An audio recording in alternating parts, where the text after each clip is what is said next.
Have you ever wondered what it would feel like to wake up in a medieval castle, not as a peasant, not as a knight, but as royalty? A crown on your head, but no freedom in your heart.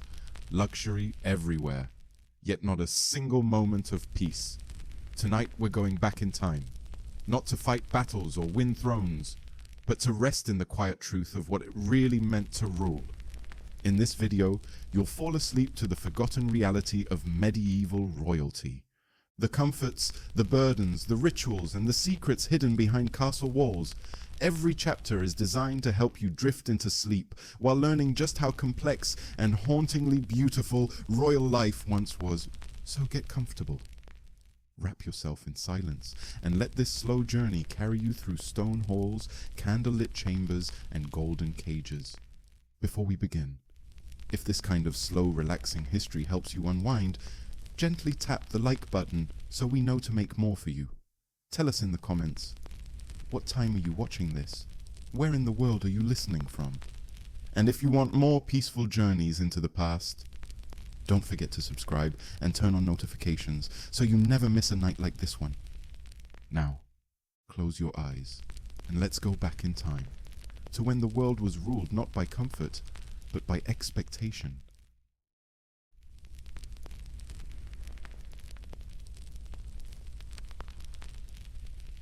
Welcome to a slower world, a quieter world, where the light of the sun gently seeps in through stained glass windows, and the air is thick with the scent of beeswax, burning logs, and something sweet baking in the kitchens far below. Tonight, we drift into a different kind of dream. Imagine this. You open your eyes and realize that you're no longer in your own bed. Instead, you are lying in a grand chamber wrapped in velvet covers, the ceiling high above you made of ancient oak beams, draped with silks, stitched with golden thread. You are royalty, a king, or a queen, or perhaps a young prince or princess newly come of age. The room is quiet, eerily so. There's no hum of electricity, no buzz of traffic outside, no blinking screens or morning alarms. Just the sound of birdsong carried through the arrow-slit windows, and the faint rhythmic footsteps of a servant waiting behind the door, unsure if they should enter. You are not just someone. You are everything. You hold power, status, wealth, and yet you also hold something heavier than gold. Responsibility. The crown is a symbol. To be royal is to be more than a person. It is to be a symbol. The moment you wake, your day is no longer yours. Even before your feet touch the cold stone floor, decisions are being made in your name. Someone is preparing a robe. Another is warming scented water for you to wash. A steward is reviewing letters from distant lands. Somewhere, two dukes are already arguing about taxes, using your name as leverage. You are the face of a kingdom, and in some ways, the prisoner of it. The morning rituals. Your mornings begin with ceremony. There is no sleeping in, not for a royal. The chamberlain arrives first. They bow deeply and whisper greetings. Then the maids and servants enter in quiet procession. They speak little, but they move with practiced precision. One draws the heavy curtains, another lays out your garments. Garments you did not choose. They were decided for you, based on what meetings you must attend, which guests you must greet, which family crest must be displayed on your chest today. While you stretch and sit up, someone pours warm rose water into a basin. Another brings a small silver tray, bread, dates, cheese, and a goblet of wine, or perhaps ale, depending on your land. Every movement is watched. Every word is weighed. Even your silence holds power. A kingdom at your feet. It is true. You have wealth beyond imagining. The lands you own stretch for miles. Villages, forests, rivers, and roads bear your name. The taxes collected from farmers, merchants, and nobles fill your treasury with gold coins stacked high in candlelit vaults. Gifts arrive from distant allies, spices, silks, gemstones, and manuscripts, but while your subjects may envy your life, they do not see what you carry. You must decide where that gold is spent. You must decide who eats this winter, who is rewarded for loyalty, and who is punished for treason. One mistake, and it is not only your crown at risk, but your people. Always watched, rarely free. Even in your private moments, eyes follow you. Advisors watch for signs of weakness. Courtiers whisper behind your back. Spies may hide among your servants. You must never lose your temper. Never weep. Never reveal uncertainty. You must always be royal. Your words are recorded in chronicles. Your actions will shape the history of nations. Even how you sit, how you smile, how you greet a foreign ambassador can ripple across lands like wind on water. It is exhausting, and yet there is no other path. A life chosen for you. You did not ask for this life. You were born into it. And if fate chose you, then fate may unchoose you just as easily. A crown is not just made of gold. It is made of expectation. Wearing it means sacrificing your own dreams for the sake of a realm. Did you wish to be an artist, a healer, a traveler? Those are not choices open to you. Your destiny is not your own. It belongs to your people, to your ancestors, to history. The quiet burden of power as the morning sun rises higher and the great bronze bells of the castle chime the hour. You rise to your feet. Servants step forward, draping you in fine robes. A jeweled chain is placed around your neck, rings on your fingers, perhaps even a light crown on your head, just for today's ceremony. You glance toward the window. The fields stretch far beyond the horizon. Villagers smoke gently in the distance. Armored guards stand at attention on the parapets. You are alone, and yet never alone. The burden of your kingdom rests on your shoulders. It is not just the taxes or the laws. It is the fear of rebellion, the ache of famine, the sting of betrayal, the knowledge that one mistake can cause suffering for thousands. A soft prison of privilege.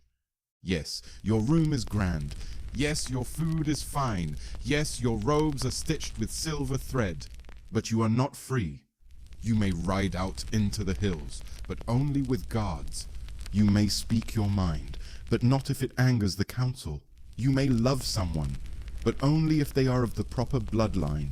Even your own family may be strangers. Your children, taken by tutors. Your siblings, married off to distant kingdoms. In this golden tower, you are the most powerful person in the land, and still a prisoner of your own palace. A final thought before we drift, and so as your royal morning begins, as courtiers gather in the hall below, as scribes prepare scrolls and petitions, as ambassadors wait with nervous gifts, you take one last breath. You are a ruler, but before that, you are still just a person, longing perhaps for peace, for simplicity, for the freedom to be unknown. And in that quiet breath, you are more like your people than anyone will ever know. Tonight, let that thought carry you into sleep, because sometimes even the most powerful need permission to rest.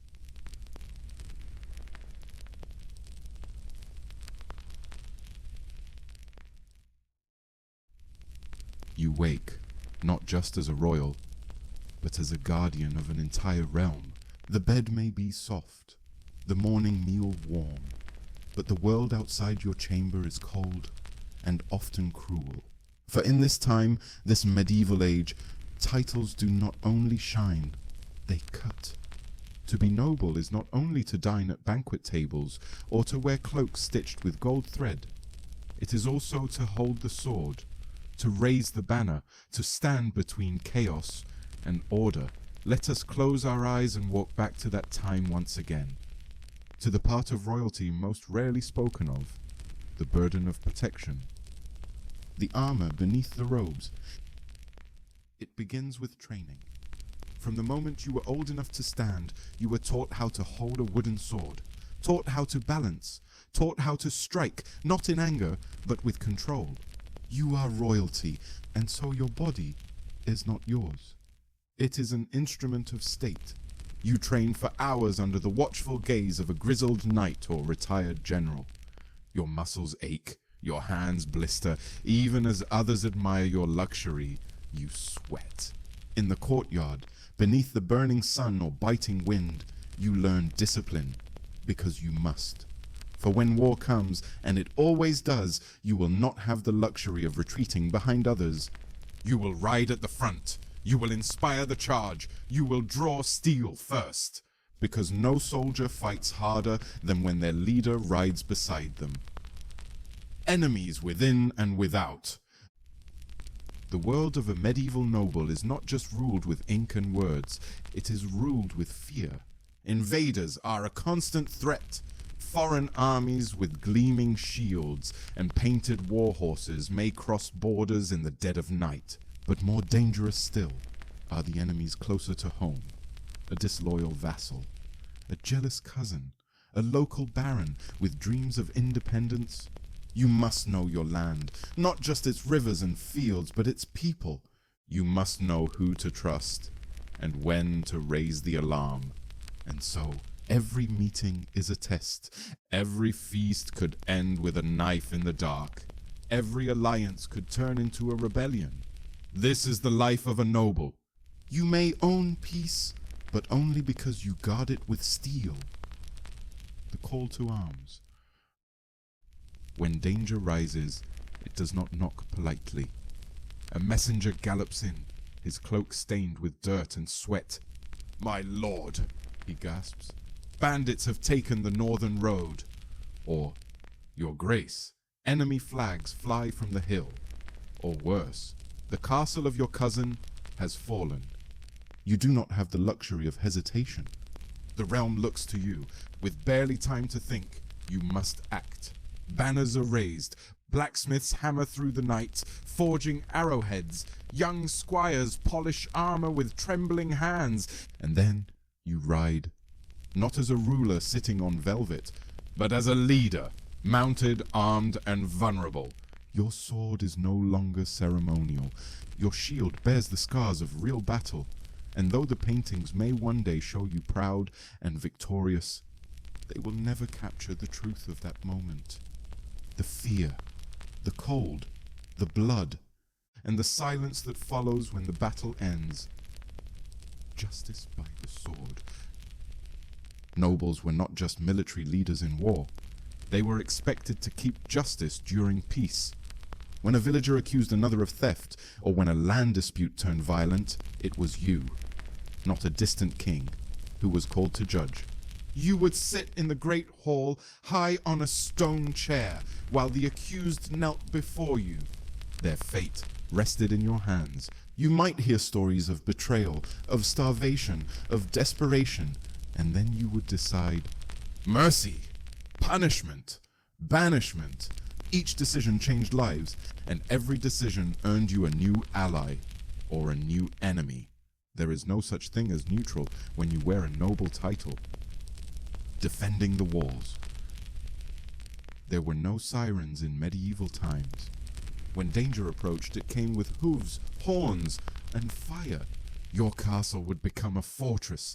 Archers would line the walls. Children would be brought into the keep, the drawbridge raised, and you, yes, you, would stand on the battlements watching the horizon. Would they come by dawn, by night, or not at all? For hours, sometimes days, you would wait. Because nobility wasn't about hiding behind walls. It was about standing on them. To be seen, to be unshaken, to be the reason others still hoped. A kingdom held by courage. It's easy to look back on nobility as pampered. And yes, the clothes were fine, the meals rich, the halls echoing with music. But in truth, nobility was terrifying. To be a noble was to risk your life for people you barely knew. It was to stay calm when your city burned. It was to shake the hand of a man who might kill you in your sleep. And it was to carry that weight every hour of every day in silence. No applause, no rest, just the quiet understanding. If you fall, your people fall with you. the quiet heroism. And so, as you drift into sleep tonight, picture this not as a fantasy of crowns and velvet, but as a tale of strength, of leadership, of invisible courage. You, standing tall at the front of your people, not to conquer, but to protect. Your sword may one day be sheathed, but your honor will remain. So rest now, noble heart. The banners are down. The fires are lit, and the stars shine gently above your keep. You have stood bravely today, and now even the bravest must sleep.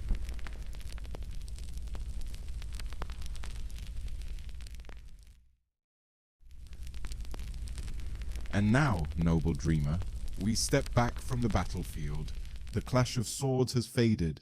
The banners have been furled. The whispers in the court have gone quiet. For now, you return to your castle. A towering monument of stone and pride. A fortress, but also your home. To the common folk outside, your castle is a place of wonder. They imagine warm fires, soft cushions, tables bursting with food. They see it from afar, its towers sharp against the sky, and picture nothing but comfort within. But you know the truth. Inside these walls, luxury and discomfort sleep side by side. A fortress first, a home second. Castles were never designed for comfort. They were designed for survival. Thick stone walls, cold in winter, hot in summer, narrow windows to block arrows, long echoing halls where every footstep seems to float forever. The moment you pass through the gatehouse, you feel it. The shift in air, cool, still, like entering a cave of wealth and watchfulness. Guards line the corridors.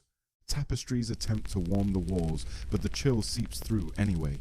You move from one chamber to another, and the only constant companion is silence. Sometimes broken by the crackle of fire, sometimes by the whisper of gossip, always by your own thoughts. The illusion of luxury. Yes, there is splendor here. Feathers fill your pillows. Silks hang from the canopy above your bed. The floors are lined with imported rugs, and the chandeliers are trimmed with crystal. But step closer, and the illusion falters. The air is often damp. Moss grows in forgotten corners. Rain seeps through cracks, dripping into buckets placed by maids before dawn. Your fireplace is grand, yes, but it heats only the space in front of it. Beyond the hearth's reach, the room remains icy, and the bed, tall, carved, and elegant, but the mattress is stuffed with straw, prone to shifting lumps and creaking beneath your weight. You shift beneath velvet blankets, more for show than warmth. Layers are everything, wool upon linen upon fur. Still, you shiver. Sounds of the stone. Even in the safety of your castle, sleep rarely comes easy. The stone magnifies sound. The echo of boots on stairs. The murmur of guards changing shifts, the distant cry of a child from the servant quarters, and then there are the walls themselves. At night, they speak.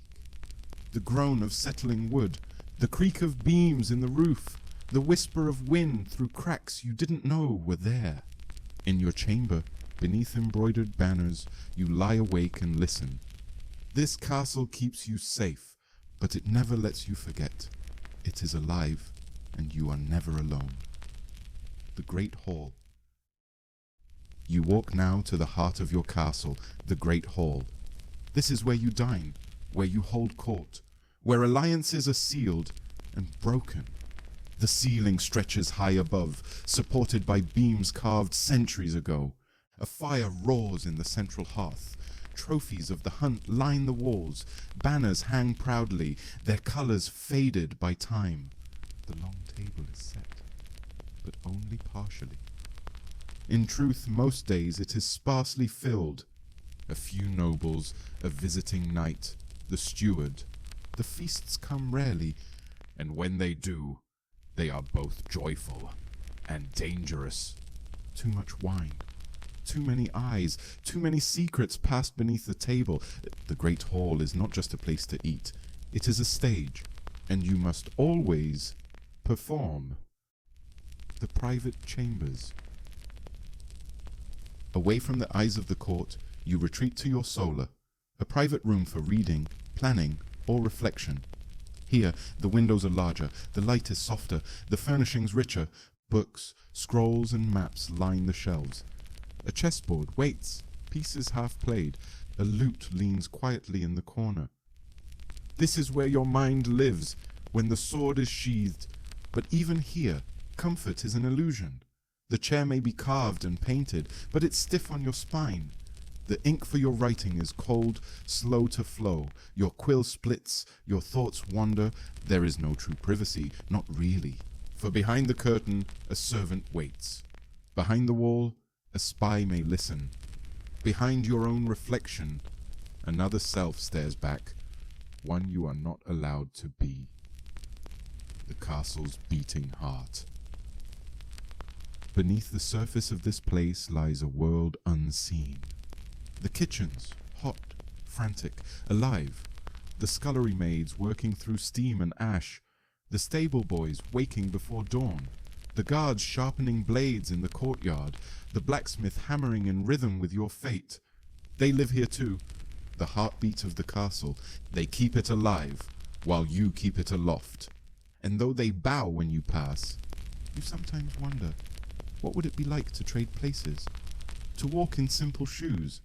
To eat when hungry, sleep when tired? To not wear a crown in your thoughts? But you shake that thought away. Because in this life, longing is luxury you cannot afford. A home of shadows and firelight. And so, as dusk falls once again over the castle, you return to your chamber. The tapestries wave slightly with the draught. The fire sputters low. A candle flickers near the window, casting golden halos on the stone. The servants have gone. You are alone.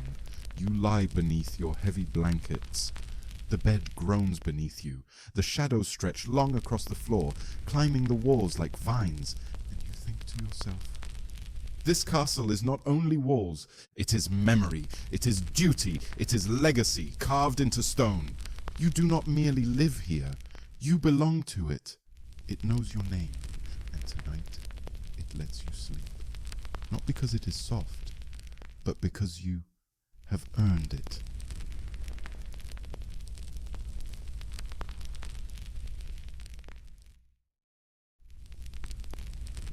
The castle quiets again. You rest beneath your blankets, wrapped in silence and stone.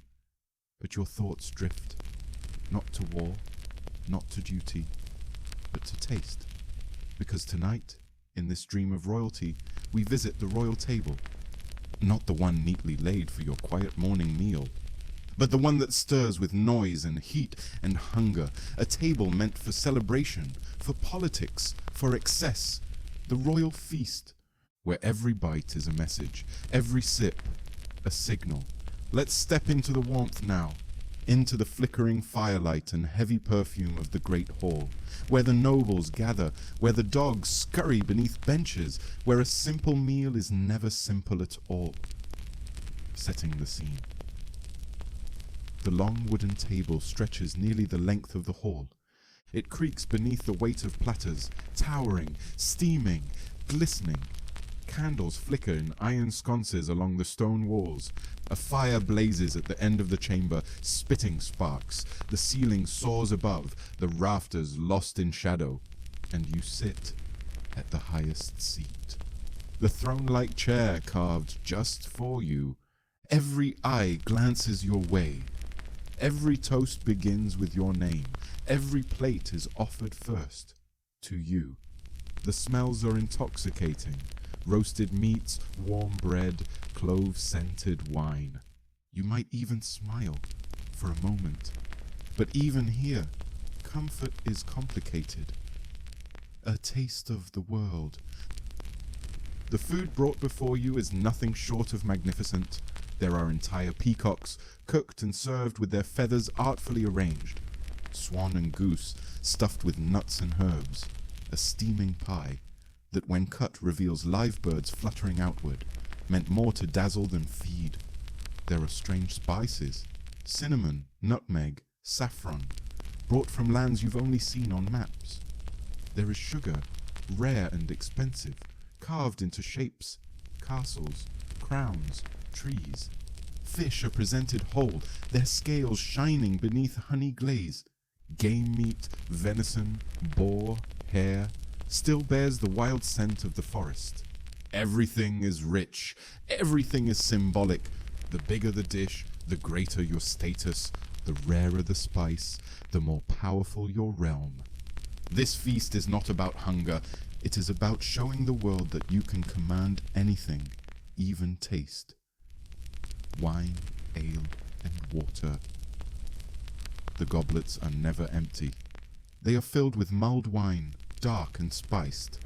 Ale, thick, yeasty, and strong. Sometimes mead, sweet like honey. Servants move quietly between the guests, pouring and refilling, heads bowed low. Water is rarely seen. It is often unsafe, murky from wells or streams. Boiled wine is considered safer, and so they drink and drink and drink. By the third course, voices grow louder. Laughter echoes. Some guests are red-faced or redder, leaning too close, confessing too much. But you must remain watchful, for while food fills the belly, wine loosens the tongue, and in royal courts, a loose tongue can become a dagger. Underneath the gilded trays. Behind the curtain of taste and splendor, however, lies another truth. One less poetic, one less clean. The kitchens, though busy and impressive, are not sanitary by today's standards. Food is prepared with bare hands. Meat may sit too long. Water used for washing vegetables may be reused again and again. Spoiled ingredients are masked with salt and spices. Mold scraped from cheese, flies ignored. Plates are reused, bread may fall and still be served. And without modern refrigeration, preservation is a game of luck and tradition. But no one speaks of this, not at the royal table. Here, illusion is part of the meal. You smile as the next dish is brought. A roasted pig, apple in mouth, its skin glazed to perfection. You do not ask where it came from. You do not ask how long it was roasting. You simply accept, because tonight you are not just eating, you are performing. The performers of the feast. And then the music begins. A minstrel strums a lute, his fingers dancing with practiced ease. A young girl sings in a high, clear voice, a ballad of old kings and star-crossed queens. Jugglers toss flame. A fool dances in bright motley, his laughter echoing over the platters.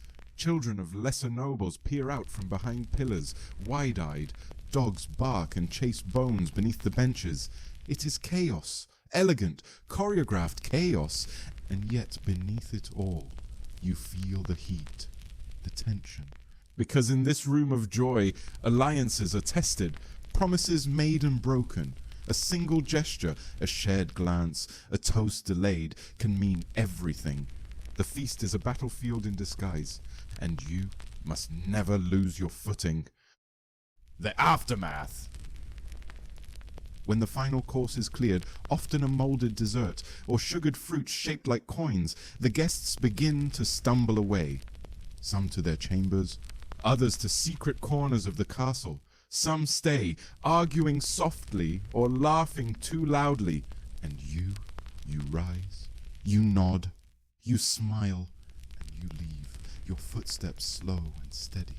But your stomach churns, not just from the richness of the food, but from the weight of it all. The quiet hunger. Later, in your solar, alone, you may take a simple piece of bread, some cheese, a bit of dried fruit. This feels more nourishing. No eyes, no performance, just food and peace. You eat slowly, you think quietly, because at the feast, your hunger was never really for food. It was for safety, for trust, for stillness, and that is harder to find than any swan, any spice, any silver tray. A final taste before sleep. And so you lie back once again, your chamber lit only by the faint flicker of the hearth, the scent of roasted meat still lingering in your robes. You have eaten like a king, but you rest like a wanderer, hoping that tomorrow's meal will be simpler, kinder, warmer, and in that hope, you close your eyes, because sometimes the finest feast is a dream that leaves you full of quiet, of memory, of rest. Let me know when you're ready to begin.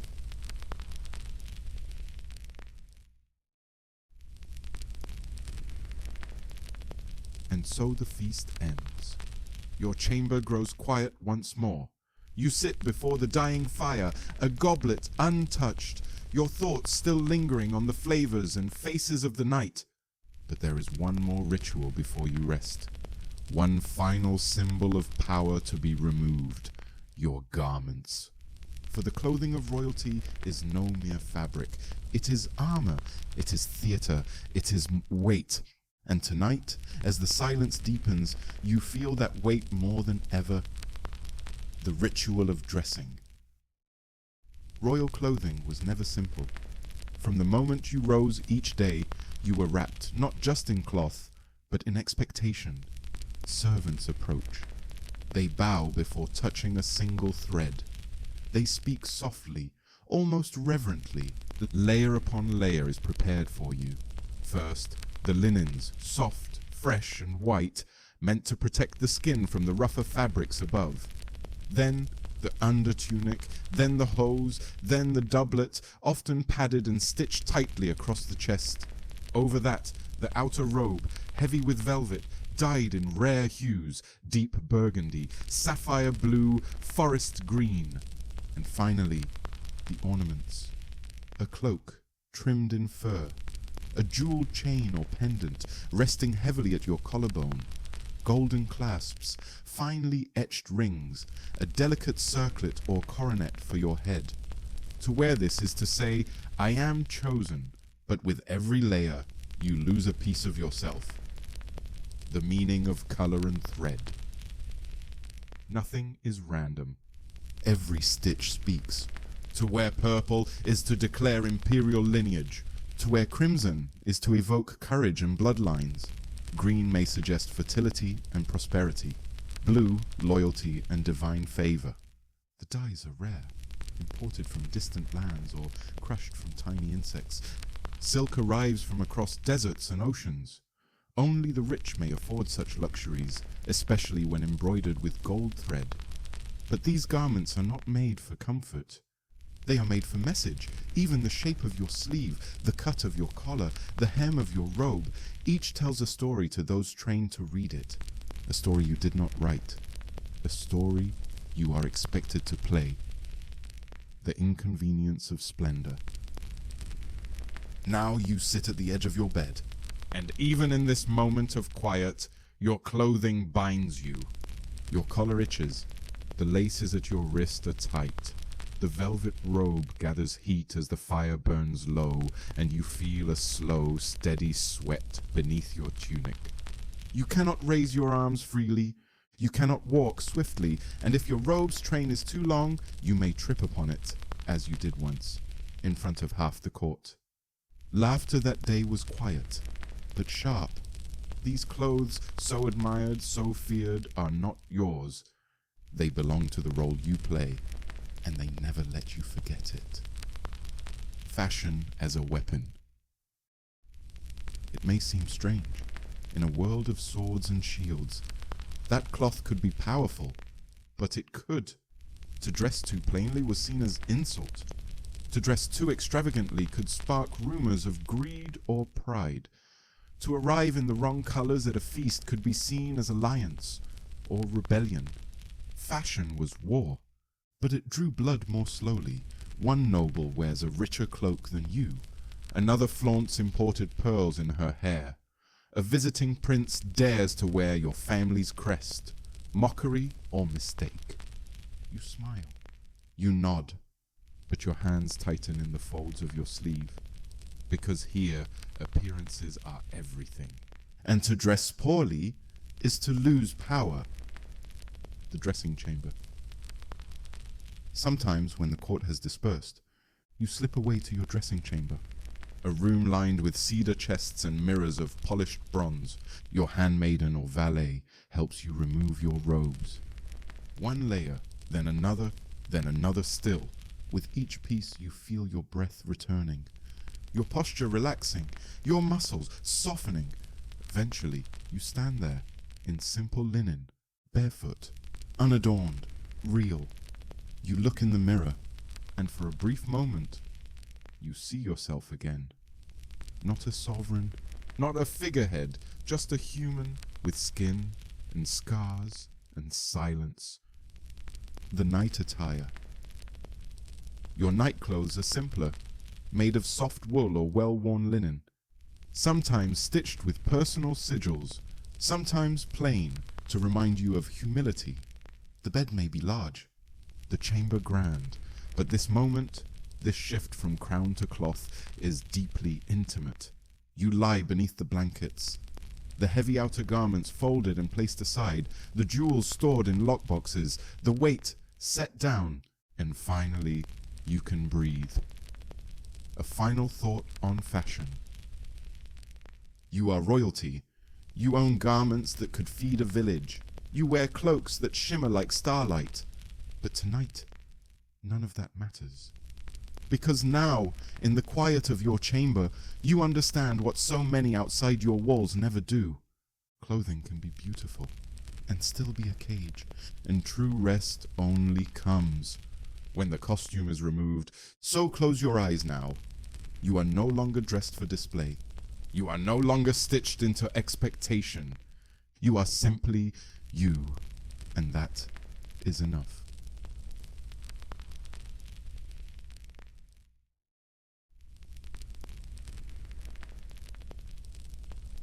And so, the weight of silk is shed, the jeweled cloak folded, the stiff collars unfastened. You lie in soft linen now, alone with your thoughts. But those thoughts, they are not idle, because even in rest, your mind continues its royal duty. It remembers, it calculates, it replays lessons from long ago, from the time before the crown, from the quiet hours of your childhood when you were taught not how to feel, but how to rule. Royalty is not inherited through blood alone. It must be trained, shaped, sharpened like a sword. And tonight, your dreams take you back to that shaping, to the stone halls of your early years, to the cold benches of your private classroom, to the lessons that never truly ended. The privilege of the quill. In a kingdom where most people lived and died without ever reading a single word, you were one of the rare few granted access to literacy. It began not with stories, but with prayer, Latin verses, memorized before understood. You mouthed syllables that felt strange and heavy on your tongue. A scribe corrected your pronunciation gently. A tutor nodded slowly as you copied sacred texts onto parchment, ink thick, the feather quill clumsy in your hand. Others your age were in fields, muddy and sunburnt. But you were behind a desk of polished oak. You were expected to read, because one day you would sign laws, issue decrees, interpret treaties, and write your name beside history itself. To read was not a pastime. It was a weapon of the powerful, languages of power. But Latin alone was not enough. You were taught the tongue of your allies, and of your enemies, French, Greek, perhaps Arabic or Old Norse, depending on the trade routes and borders of your land. Each language was a bridge or a battlefield. And as your tutors drilled you with vocabulary, verb tenses, and grammar, you began to understand words are not just tools of learning, they are tools of control. To speak another man's language is to listen to his thoughts. To write in his script is to walk in his footsteps, and to understand his metaphors is to anticipate his next move. Royal education wasn't about being wise, it was about being prepared. Lessons in governance, Beyond books and words came the more serious lessons, the ones your father's steward delivered with a firm voice and furrowed brow. How to collect taxes, how to enforce them, how to manage land, where the rivers ran, how many bushels a field should yield, which roads to repair after winter. You studied economics long before the word existed. Supply, demand, tribute, trade. You learned how to inspect a ledger, how to spot a dishonest official, how to tell when a coin was clipped or a weight was false. The fate of your people depended not on magic or glory, but on numbers, grain counts, soldier pay, debt owed by vassals. One miscalculation, and your winter would be cruel. You learned to rule not with fire, but with figures, training the air. And all of this began young, before you knew what love meant, before your voice deepened, before you had the strength to lift your own sword. You were taught how to lift responsibility. Your mornings were not for play, they were for maps, for scrolls, for listening carefully, while elders debated matters you only half understood. Some days you wished to run, to ride, to be free like the stable boy laughing outside your window. But freedom was not in your lesson plan. Instead, you learned restraint, composure, diplomacy. You learned how to wear silence like a crown, the sword and the scroll.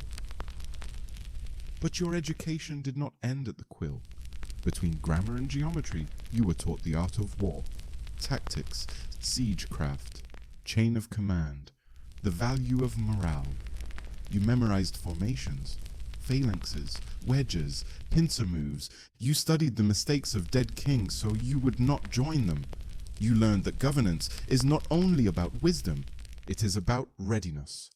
Because at any moment, a border could break, an ally could fall, an uprising could flare, and then your mind would need to be sharper than any blade. Mentors and monks. Your tutors were men of learning. Many came from monasteries, quiet, shrewd, soft-spoken. They smelled of ink and wax. Their robes were plain, but their minds were rich. They carried stories of empires lost, of books burned, of thinkers exiled. From them you learned not only knowledge, but the cost of it. And sometimes, in their eyes, you saw fear. Because even knowledge in royal circles is dangerous, and a prince who knows too much can threaten even his own blood. So they taught you carefully, slowly, respectfully, and you listened, because to be royal is to be a student forever. The hidden lessons. Not every lesson came from books. You learned from gestures. A noble who hesitated before kneeling, a servant who whispered too softly, a courtier who smiled without joy. You were taught to read rooms, faces, and silences. These too are part of the royal curriculum, and perhaps the hardest to master. A mind always watching. And so now you rest. A candle flickers beside your bed. The lessons are long behind you, but they remain, etched in memory like runes on stone. You read the language of war, of peace, of politics. You decipher every compliment, every pause, every sigh, because you were trained not to be clever, but to be ready. You were not educated for joy. You were educated for survival. The final thought before sleep. And now, as your breathing slows, you are no longer a child reciting Latin, no longer a teenager hunched over a scroll, no longer a young ruler analyzing a treaty by candlelight. You are simply a soul, a quiet soul, who once longed to play and instead was taught to lead. Let that younger version of you rest tonight.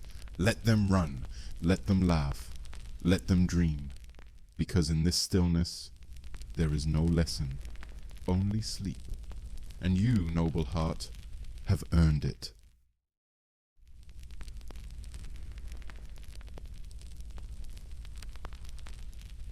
The candle at your bedside has burned low.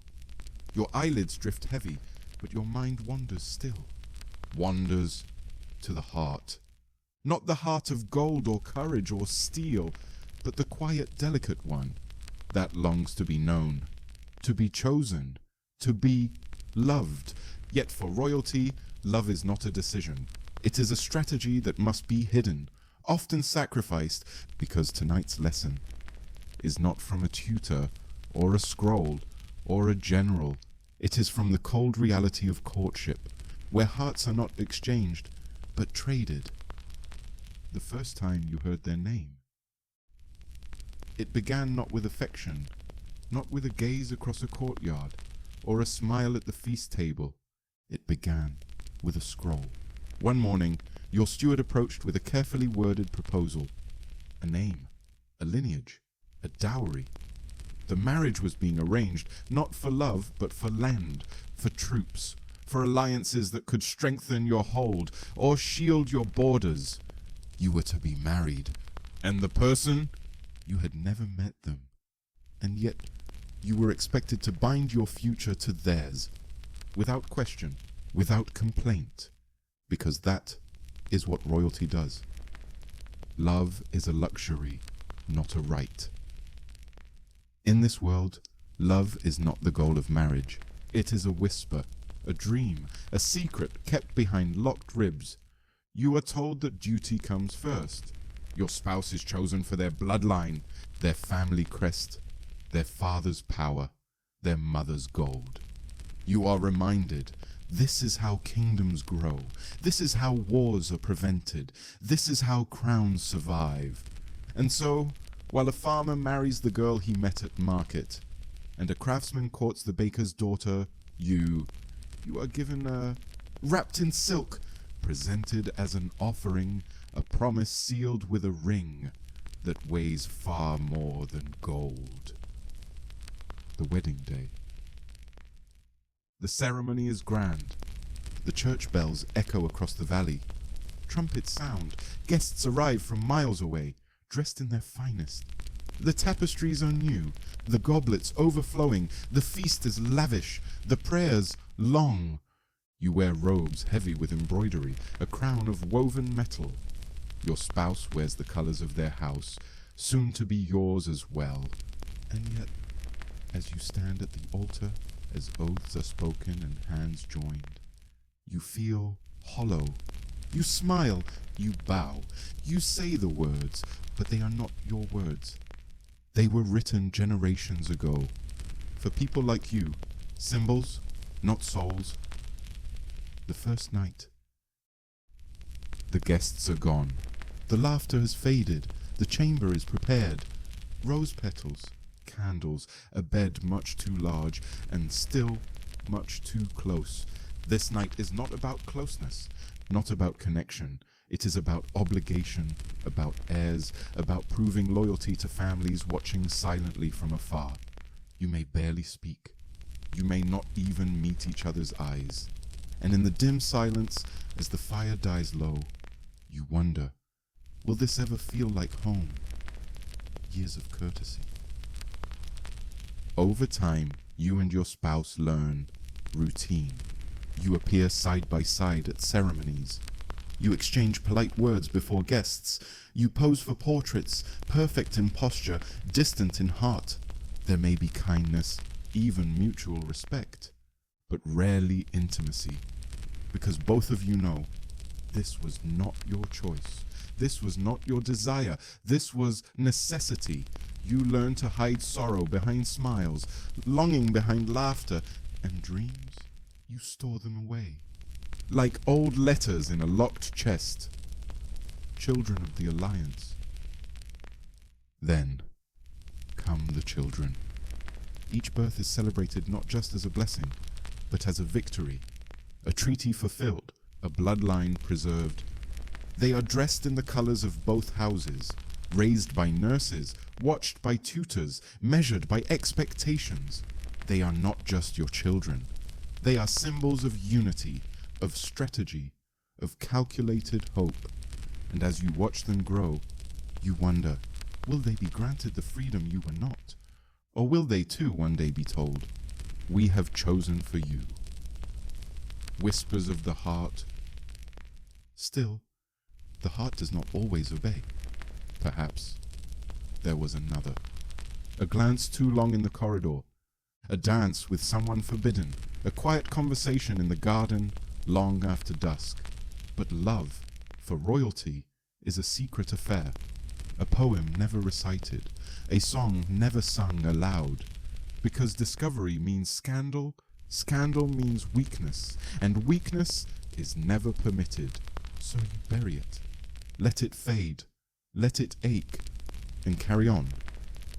The quiet grief of nobility. And so years pass. You fulfill your role, you rule wisely, you stand tall.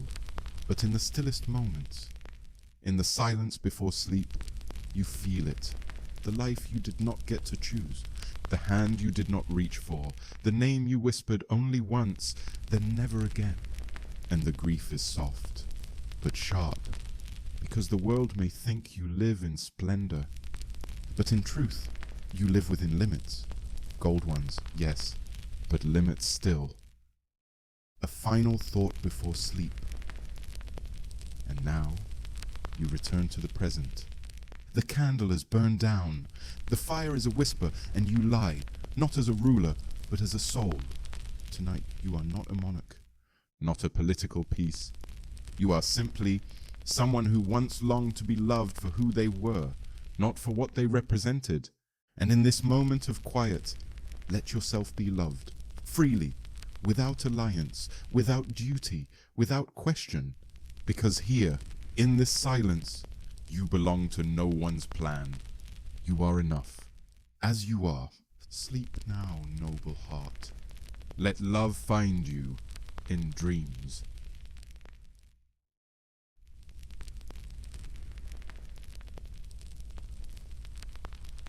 The night is deeper now. The fire in your chamber is no more than a soft glow of embers, and outside the wind hums gently through the narrow windows of stone.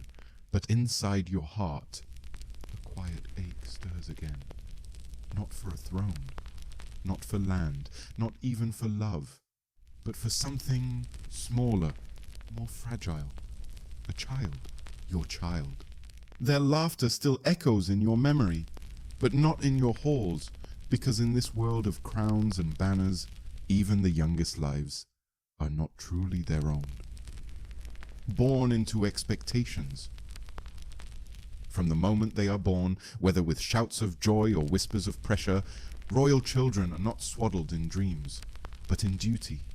The court celebrates. Gifts arrive. A son means legacy. A daughter means diplomacy.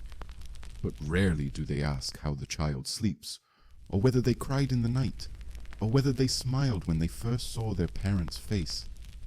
Because that face soon vanishes from their daily world. You are not just a parent, you are a monarch, and your child is a future waiting to be bartered, raised by strangers. It begins early.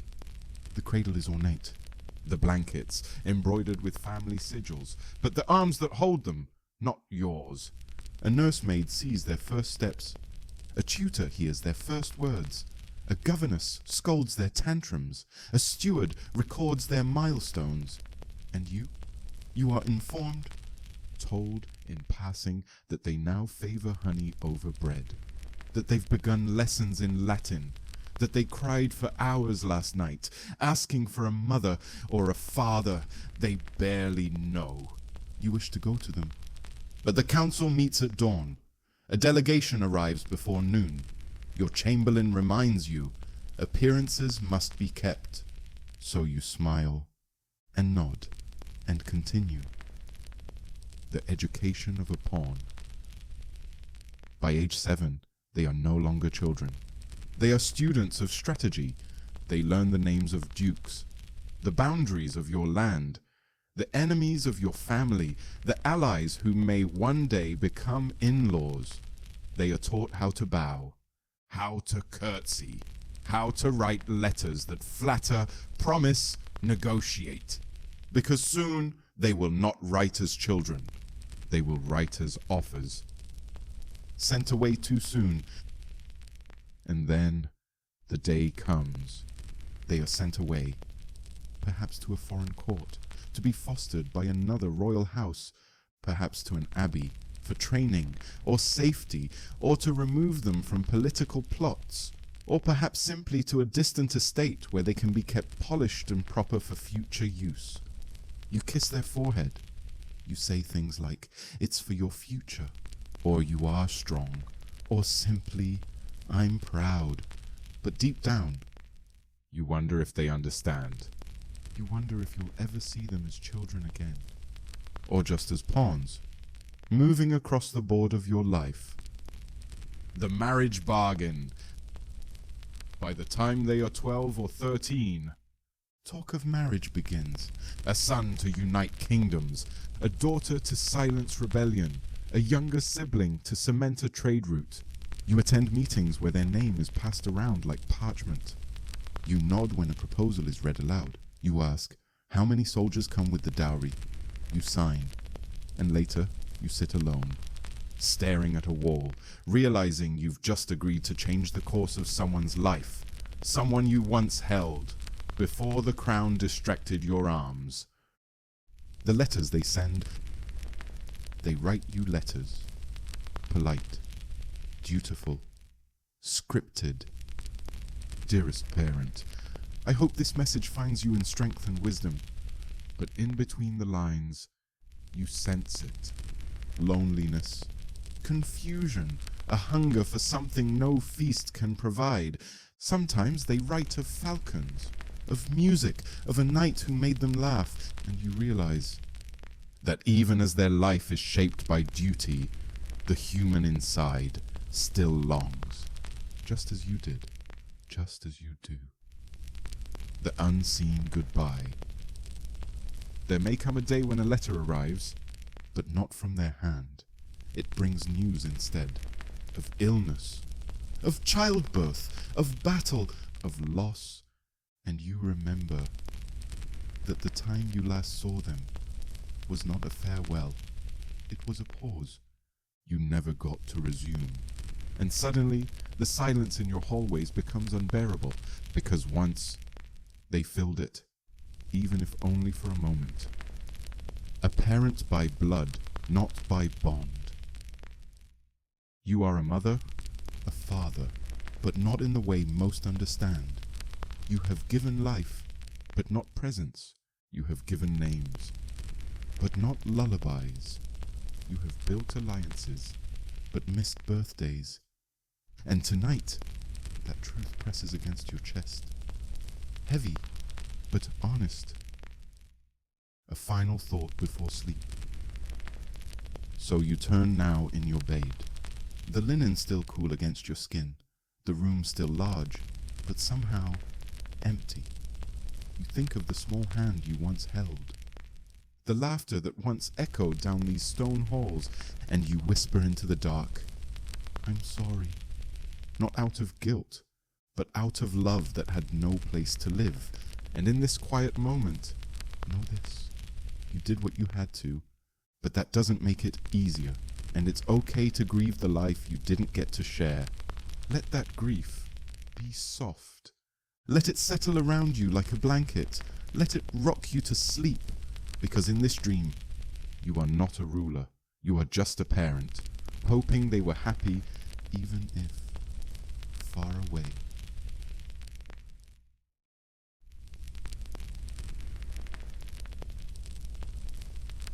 And now the night deepens further. The embers in the hearth are only faint pulses of orange. Your chamber silent, save for the rhythmic sigh of the wind beyond stone walls. Still wrapped in thought, you remember not war, not marriage, not even children lost to distance. Tonight, your mind turns upward, towards something even greater than the crown you wear, something you are not born into, but are always measured by. Faith, for even royalty, answers to something higher. A crown beneath the sky, No matter how vast your kingdom, no matter how strong your walls, or how full your treasury, there is still one throne greater than yours. And that throne is not of this world. Your people look to you for leadership, but they look to God for salvation. And so, you are expected to be both ruler and worshipper, mortal and model, strong and pious. A walking contradiction, with velvet on your shoulders and the weight of heaven on your soul. The morning prayer. Each day begins not with strategy or swordplay, but with silence. You rise, your feet touch the cold stone floor, and before you dress, before you eat, before a single order is spoken, you kneel. A small chapel waits in a quiet corner of the keep. The scent of incense lingers. Candles flicker before icons of saints worn with time and touch.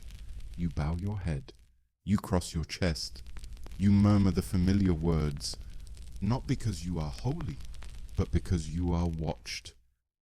The politics of piety. To rule in medieval times was not simply to wear a crown. It was to walk in lockstep with the church. You were expected to build chapels, to fund monasteries, to host visiting bishops, to kiss rings, to kneel before a pope who, in theory, was beneath you, and yet held power to excommunicate your very soul. One wrong word, one perceived heresy, and your kingdom could crumble under the weight of divine judgment. So you gave, you prayed, you performed, sometimes in belief, often in fear. Holy days and hollow gestures. The calendar was carved by saints in scripture. Feasts, fastings, vigils, pilgrimages. Your court adjusted its rhythm to the church's clock. You donated land to abbots. You commissioned stained glass windows to impress both God and guests. You hosted Easter feasts so grand, peasants whispered of miracles. But deep down, you often wondered, were you proving devotion or purchasing protection? The burden of divine right. Your birth was said to be chosen by heaven. Your rule declared as God's will. You were taught this by tutors and priests alike, that to defy your command was to defy divine order. But in your quietest thoughts, you questioned, if my rule is sacred, why does it feel so fragile? Why must I defend it with steel and coin and marriage? Why does God speak to me only through the mouths of men who fear you or flatter you? But such thoughts were dangerous, so you buried them beneath rituals, beneath robes, beneath duty.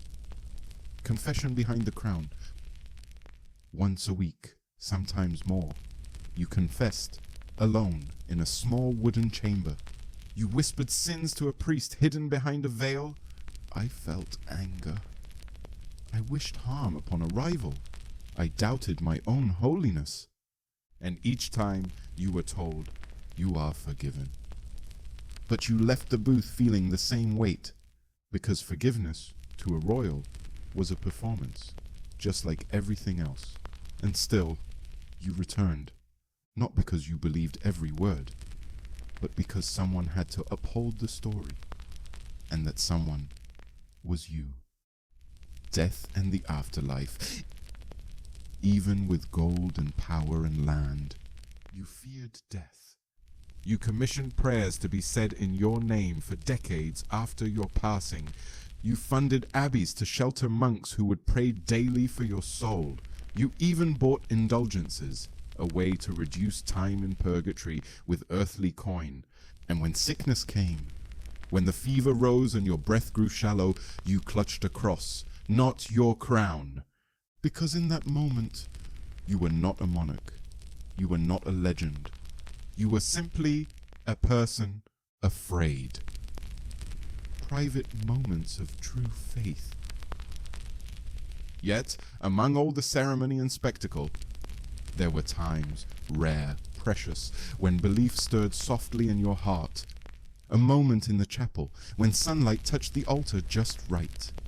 a sermon that made your chest ache, a quiet hymn sung by candlelight where for a brief second you felt something real, not power, not duty, not fear, but grace.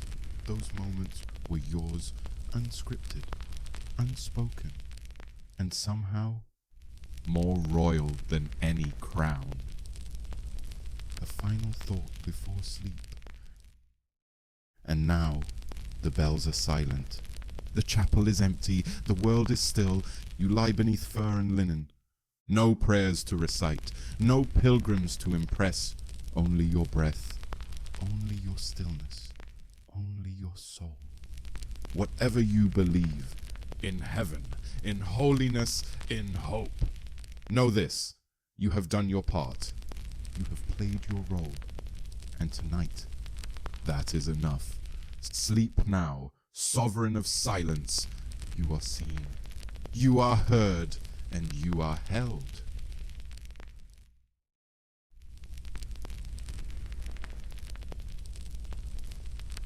The chapel's silence fades. The prayers have been said, the candles snuffed out one by one, and you return to your chamber. But the peace you long for doesn't follow you. Because tonight, even as your bed welcomes you, you keep one ear open, one eye slightly awake, not from habit, but from necessity, for you wear a crown. And with it comes more than duty, more than wealth, more than glory. It comes with danger, a danger that does not charge through castle gates, but slips between shadows, a danger that doesn't shout, but whispers. The loneliness of power. You are surrounded by people every day. Advisors, courtiers, guards, family, but power in truth is lonely, because you never truly know who loves you, who fears you, or who waits patiently for the perfect moment to become you. Every hand that bows before you might also hide a blade. And in this world, betrayal is not a rare crime. It is an art form. A poisoned cup, a friendly smile. You remember the stories. Cup passed from hand to hand, until the wrong lips touch it, a fruit sliced and shared, until only one guest becomes pale, quiet, still, a knight who forgets his oath, a brother who envies, a trusted servant who is no longer loyal. You've seen it before. A noble collapsed during a hunt, no wound, no sign, just a sudden silence. A steward dismissed after decades of service, found later, hanged in the stables, and no one speaks of it plainly. They say accident, or illness, or God's will, but in your heart, you know, the weight of paranoia. And so, each evening, as the castle grows dark, you watch, you listen. Your food is tasted before you eat. Your guards are rotated, never too familiar, never too long in place. The dagger beneath your pillow is not symbolic. It is practical. You've trained your eyes to see more than smiles. You watch the tilt of a head, the pause before a greeting, the hands that twitch too quickly, not out of fear, but survival, because one moment of trust could be your last. The betrayals you never saw coming. But sometimes, the real danger comes from within ... A cousin who laughed beside you as a child, now sending letters to your rivals. A spouse once quiet and courteous, now speaking freely with foreign guests. A noble family that praised your coronation, now withholding taxes, gathering troops in secret, and worst of all, you never know when they turned. Were they always waiting? Or did the weight of loyalty finally break them? These thoughts do not torment you. Not anymore.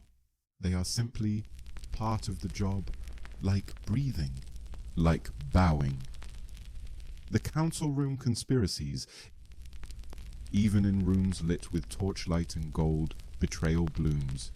You enter a council chamber, and know that not every voice at the table wishes you well. Some smile too quickly, some disagree too easily, some suggest plans that seem to serve the kingdom, but chip away at your power. And you must smile back. You must nod. You must outplay them. Not with swords, but with silence, because assassination doesn't always wear a blade. Sometimes it wears a cloak. Dreams of the knife. Sometimes, in the quietest hours, when you do manage to sleep, you dream of it, a masked figure, a cold kiss of steel, the moment where breath is taken without warning. You wake in the dark, not crying, not gasping, just ready to rise, to dress, to rule again. Because this is the life you live, and fear is a luxury you no longer afford. The trusted few. Still, there are some, one or two perhaps, who have stood beside you through fire, through grief, through failure. A bodyguard who took a wound meant for you. A servant who hides nothing. An advisor whose words are sharp but true. You treasure them, not with grand gestures, but with quiet glances, with shared silence, because trust in this world is rare and sacred, more valuable than gold, more powerful than armies, and when you find it, you keep it close, very close. A final thought before sleep. Now, the castle is still again. The guards walk their posts outside your door. A blade lies hidden just beneath your pillow, but for once, you let yourself exhale. Not because the threats are gone, not because betrayal is impossible, but because tonight, you choose peace over panic. You choose stillness over suspicion. You choose rest, not weakness, because even rulers must sleep, and even shadows cannot touch a soul at peace. Sleep well, brave heart. You have made it through another day, and in this bed, in this moment, you are safe.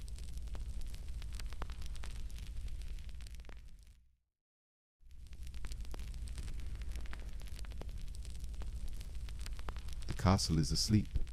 The guards have stopped pacing.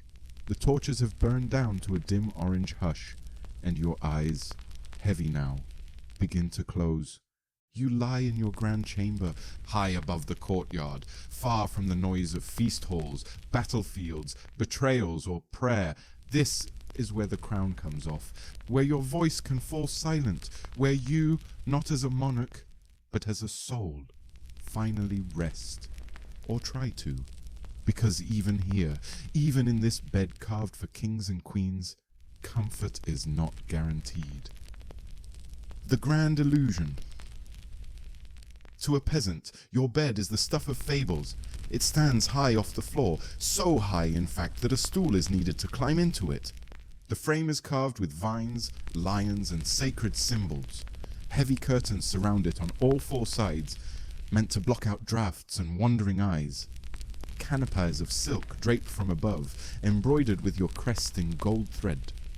To an outsider, it is the throne of sleep itself, but to you, it is a negotiation, because grandeur is not the same as comfort. The layers that wrap a body, not a heart. You shift slightly beneath the weight of too many blankets.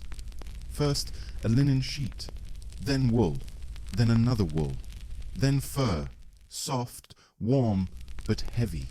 Perhaps a velvet spread on top, embroidered with your family sigil.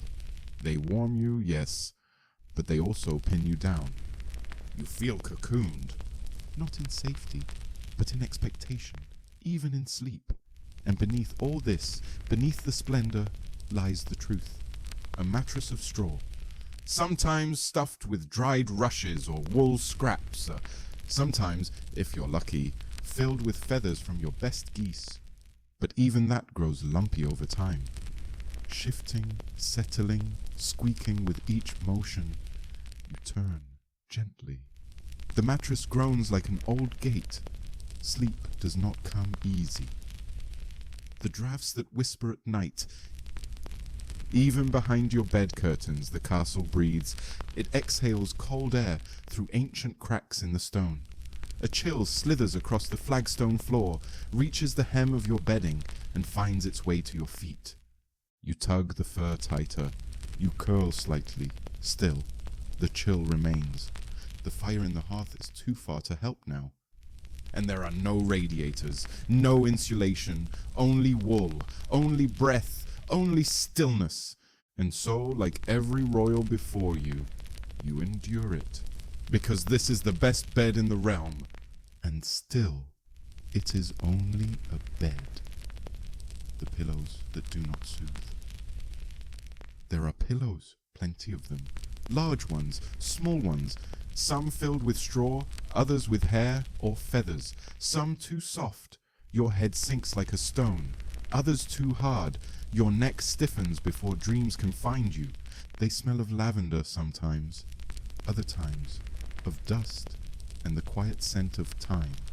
You arrange them, shift them, prop yourself up, flatten yourself down, and eventually you surrender to their imperfections.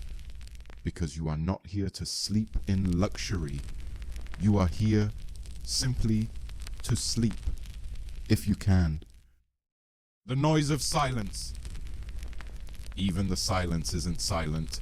You hear the snap of cooling wood in the hearth, the occasional rustle from the bed curtains, the faint scurry of mice along the far wall, brave enough to visit a king's chamber.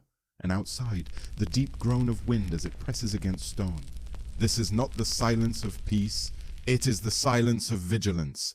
Even now, your ears stay slightly open, your breath shallow, your thoughts scattered, because royalty does not sleep deeply, only carefully. A body at rest, a mind that wanders.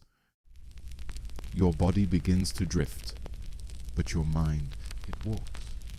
It walks back to the feast. To the council chamber, to the letters not yet answered, to the child now far away, to that one face you can never fully forget, to that prayer you never truly believed, to that cousin who stood too close at supper, to the banner that needs replacing in the southern hall. It walks and walks until the bed, warm as it is, feels lonely, because no number of blankets can soothe a mind that carries a crown. The quietest moments of humanity. And then, something shifts. Maybe the wind stops for a moment. Maybe the fire sighs its final ember. Maybe the fur finally molds to your shape. You exhale, not as a sovereign, but as a soul. You remember that centuries before you, someone else lay here. Another ruler, another dreamer, another tired body beneath velvet, longing only for rest. And centuries from now, another will lie here too. This bed is not yours. This discomfort is not unique. You are simply part of a lineage, not of kings, but of humans, trying to sleep in a world that never fully softens. A final thought before sleep. And so, you let go of the crown, of the cold, of the noise, of the past. You stop adjusting the pillows. You stop fighting the sheets. You stop reaching for perfection. And in that surrender, you find something close to peace. You are not lying in luxury. You are lying in history. And for now, that is enough. Sleep now, dreamer of kingdoms. The bed may groan. The air may chill. But your breath is steady, and your heart, beneath all robes and rituals, deserves this stillness. Tonight, you are not ruler or symbol or legend. You are just at rest.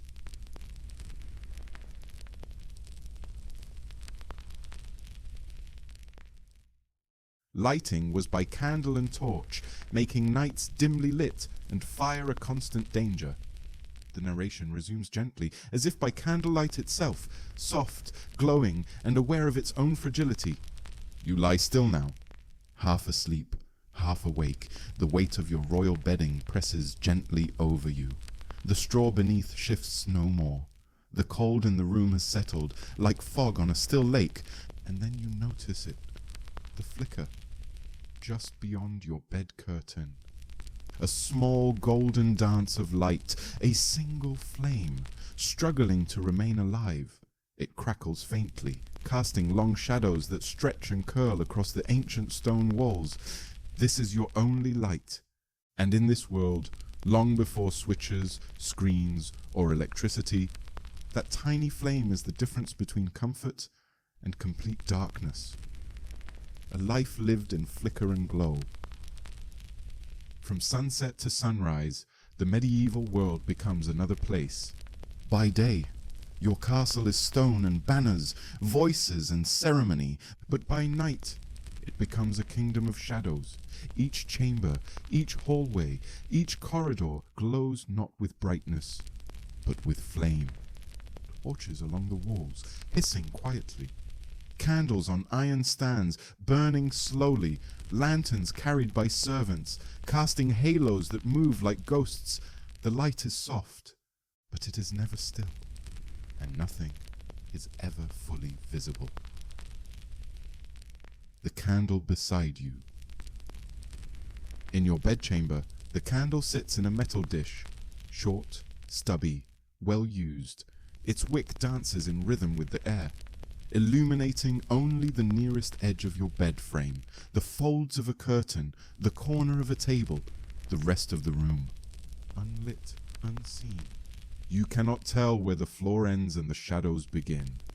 You cannot see your own reflection in the glass pane, only your breath, and that small circle of warmth. It is humbling to be surrounded by stone and riches, and yet depend on a single flame to keep the darkness at bay. The ritual of lighting. Earlier that evening, a servant walked through the castle halls, lighting torches, lamps, and tapers one by one. There is a rhythm to it, a method, a reverence. Fire is not casual here. It is precious. It must be carried carefully, fed constantly, and respected endlessly. A dropped ember can mean disaster. A forgotten candle, a gust through an open window, a curtain that catches, unseen, and the entire castle, years of wood and history, can vanish in smoke. Fire is light, fire is threat. And so you live between two truths. Flame is comfort, flame is danger. It lets you read at dusk, it warms your chamber, it fills the hall with golden shimmer during feasts, but it also brings fear. Which is why a bucket of sand rests quietly near your bed, why tapestries are pulled back from flames, why servants are trained not just to carry fire, but to watch it. And still, each year, some nobles keep vanishes in the night, some village is reduced to ash, because fire doesn't care for crowns, or titles, or prayers. It flickers when it pleases, and devours when it hungers. Seeing by flame, you think back to your youth, reading by candlelight, the letters squirming under shadow, trying to write only for the ink to smudge as the candle bent its glow, walking halls at night, your lantern casting shapes that looked like ghosts. Nothing ever looked the same in firelight. A face could appear gentle at one angle, sinister at another. Walls that stood firm in daylight wavered like waves at night. Even your own hand, held before the candle, could look unfamiliar, alien, and you learned over time that light may reveal, but it also deceives. The last flame before sleep. Now, in your bed, the candle grows lower. The wax pools and leans. The wick bends like a tired dancer. You know what comes next. Soon the flame will sputter. It will stretch once more, tall and proud, and then vanish into a curl of smoke, and with it, the last of your light. Your chamber will become a sea of black, a silence thick enough to touch, and yet you are not afraid. Because you have lived many nights like this, nights where the world is no more than breath and warmth and memory. A final thought before sleep. So you lie there, watching the candle's final moments. It flutters, sways, dips low, then disappears. The darkness is complete, but so is the stillness. No alarms, no blinking lights, no machines humming through the night. Only peace, only sleep. And in that darkness, ancient and true, you feel something rare. Safety period, not from gods, not from gold, but from simplicity. Sleep now, noble dreamer. Let the fire rest, let the shadows fade, let the world wait. You need nothing more tonight. Not light, not flame, only rest.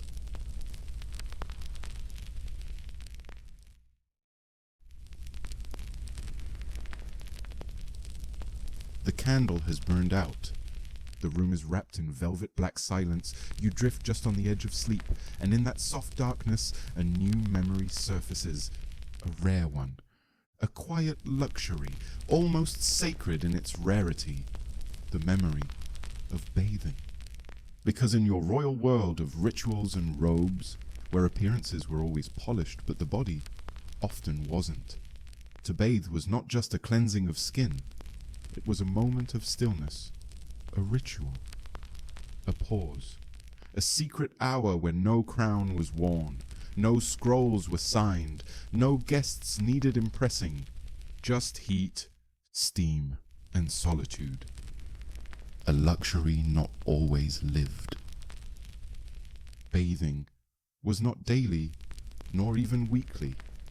The water had to be fetched, bucket by bucket, drawn from the well, carried up stone stairs by red-faced servants, then heated in great iron kettles over open flames, steam rising thick and wild into the air. It took hours just to fill one tub, a wooden barrel, wide and deep, lined with linen, sometimes perfumed with rose petals, mint, lavender, or oils if the merchant ships had arrived recently. For a peasant, such a thing was fantasy. For you, it was rare enough to feel like one too, and when it happened, you cherished it. The bath chamber. When the bath was ready, you were led into a small stone room, warm, demon songs echoing slightly, like a chapel.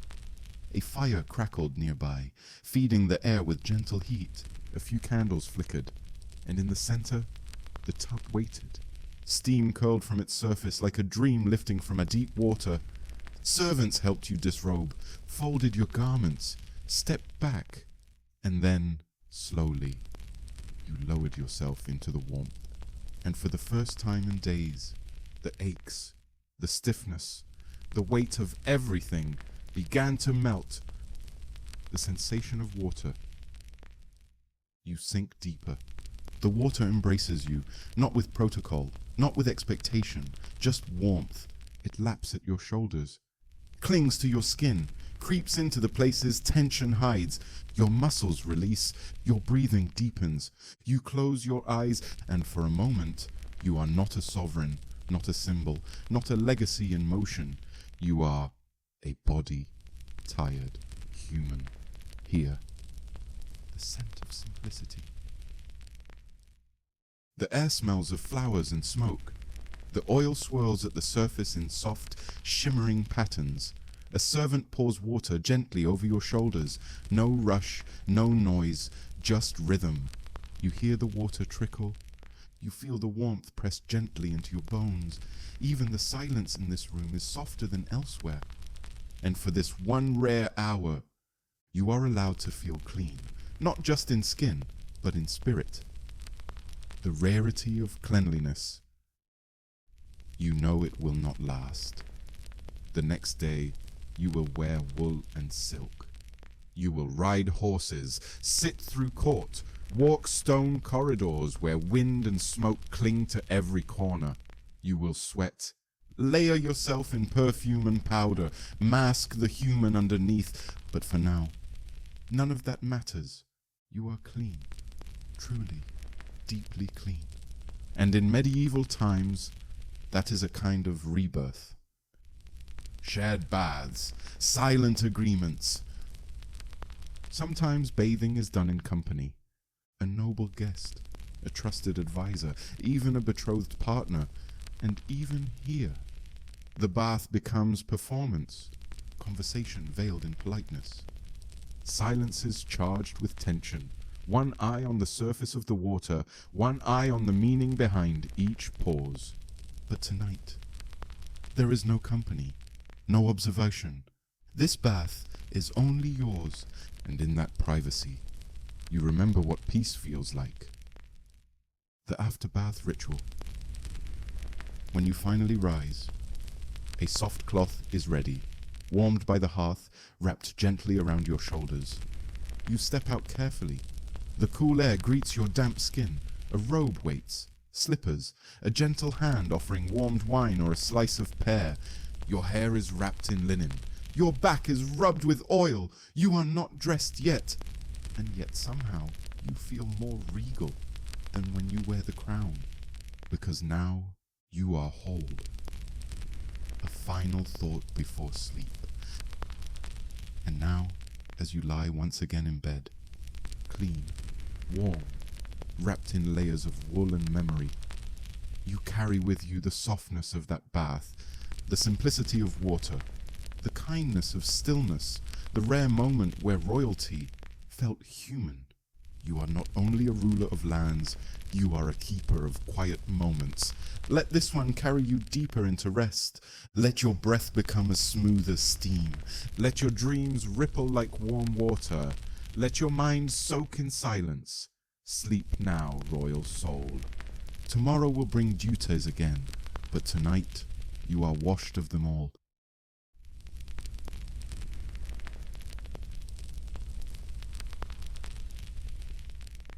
Entertainment included minstrels, jousting tournaments, and courtly games, offering distraction from duty.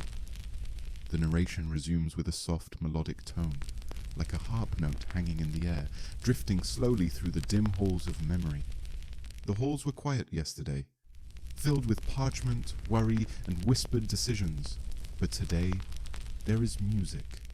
Faint at first, then brighter, like light through a stained glass window. The sound of a lute, a voice in song, the clink of goblets, laughter in distant corridors.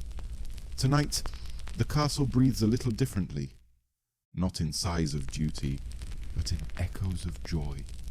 This is not war, not politics, not burden. This is relief. This is entertainment. The minstrels' arrival. They come in groups, colorful, eager, carrying instruments, puppets, and riddles like treasures. Minstrels, traveling musicians, poets, and fools. The court gathers, not for counsel, but for story. They sing tales of kings long gone, of dragons never slain, of love lost and found again. And for a while, you laugh. Not because the songs are clever, though they are, but because laughter itself feels like something you almost forgot how to do. The dance of distraction. Later, in the great hall, the fires are stoked. Tapestries shimmer in the glow. A musician strums. A servant clears space on the floor, and someone begins to dance. First a noble, then another, then perhaps even you. Your feet remember patterns your mind forgot. A twirl, a bow, a shared look with someone across the flame-lit room. There is no duty in this moment, no command, just rhythm, just warmth. The games of nobles. Beyond music and movement, there are games, chess played with carved ivory pieces, dice clinking in corners, a wager, a cheer, a mock argument over whose horse will win the next tournament. Jesters dance on table edges, fools juggle and tell riddles, masks are worn, assumptions are tested. Even you might wear a mask tonight, not to deceive, but to disappear, if only for a moment, to forget who you are expected to be. The joust and the roar. Then there are tournaments, grand, loud, drenched in pageantry and pride. Knights in gleaming armor, horses pounding across the field, crowds roaring like a storm, and you watching from a high seat, a crown on your brow, a token of favor tied to a knight's lance. It's a spectacle, yes, but also a statement. This kingdom is strong. Its people are brave. Its ruler is present. And in the crash of shields, you hear something that sounds almost like relief. The private performances. Not all joy is public. In your solar or your private chamber, a bard may play softly, just for you, a harp, a poem, a story told in hushed tones, just as you recline into the cushions of your chair. There is no audience, no court, just you. And perhaps, in that quiet, you feel something rare. Not power, not pride, but peace. Why it matters.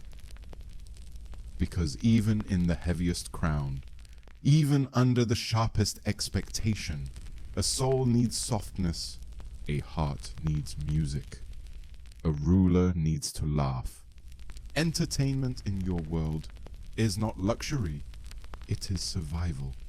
A flicker of joy between long shadows, a breath between commands, a single night of light in a life of weight, a final thought before sleep.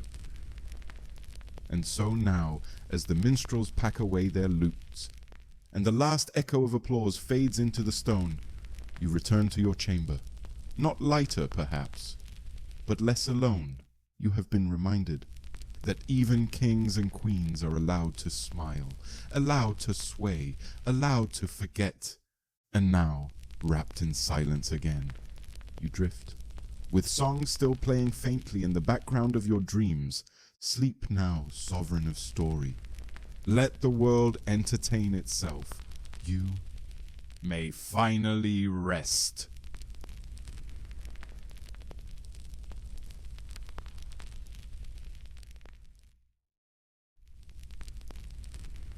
You stir slightly in your sleep. The dream deepens, the candlelight is gone, but your mind walks the halls of memory still, and tonight those halls lead you. Not to thrones, not to feasts, not to scrolls or crowns, but to the human body, to its quiet aches, its hidden frailty, because for all the power you hold, you are not immune, not to fever, not to wounds, not to the small, invisible things that slip into your blood and bones. In this time, this kingdom of castles and banners, medicine is as mysterious as magic, and healing is an act of faith as much as knowledge. A sudden illness. It begins as it always does, with something small, a cough that won't quiet, a wound that refuses to close, a dizziness when you stand too fast. You try to ignore it. You continue your council meetings. You ride at the front of your hunts. You dine. You smile. You govern. But it lingers, and soon it grows. The whispers begin. The king is unwell. The queen is pale. The heir has not left their chamber, and the physicians are summoned. The royal physician. He enters with a satchel of herbs, flasks, and folded cloths, wearing robes that smell of earth and books. He bows deeply, then takes your pulse, or more accurately, holds your wrist and guesses, because true knowledge is scarce. There are no microscopes, no scans, no blood tests.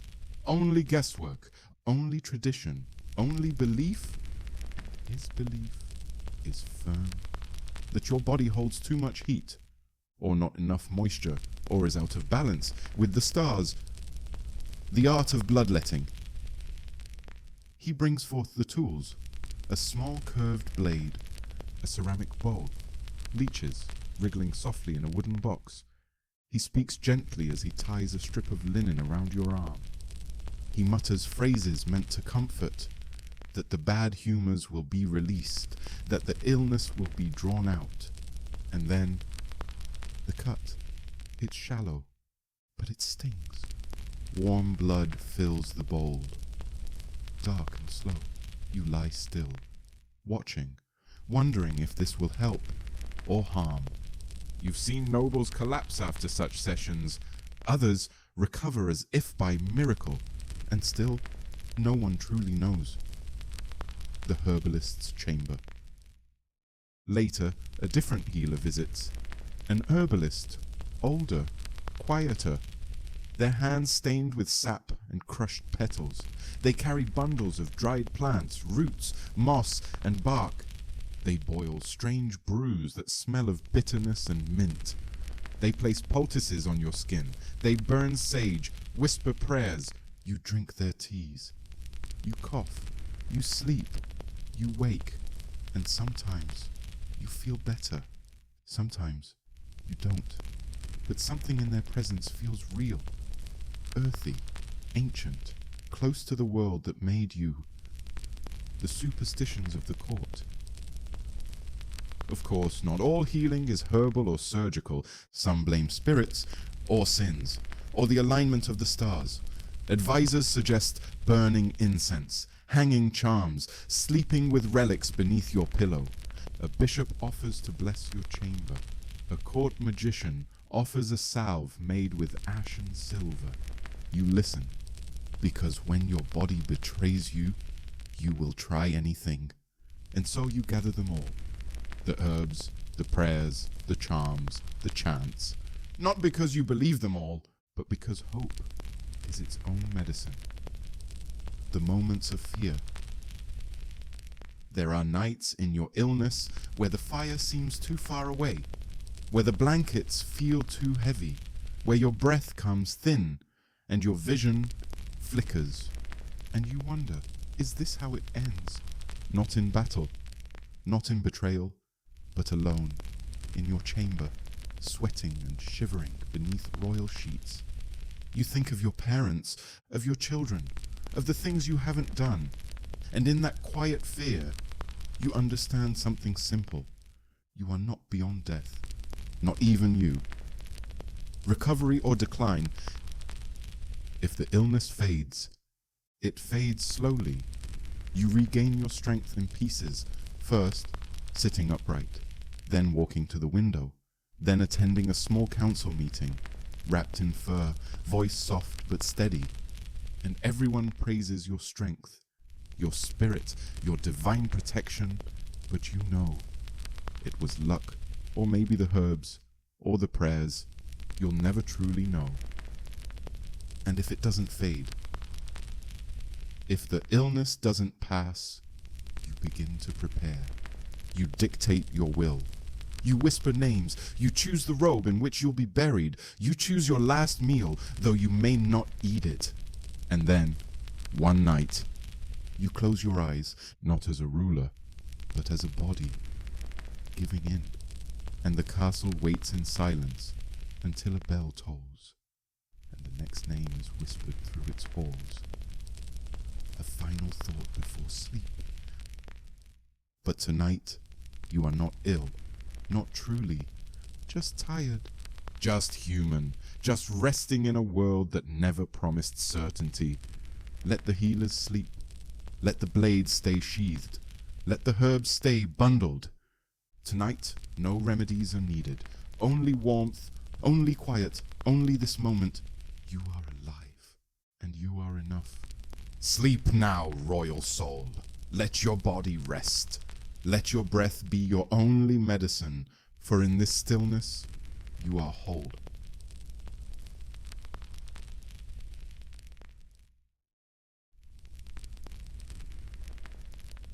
The fever is gone.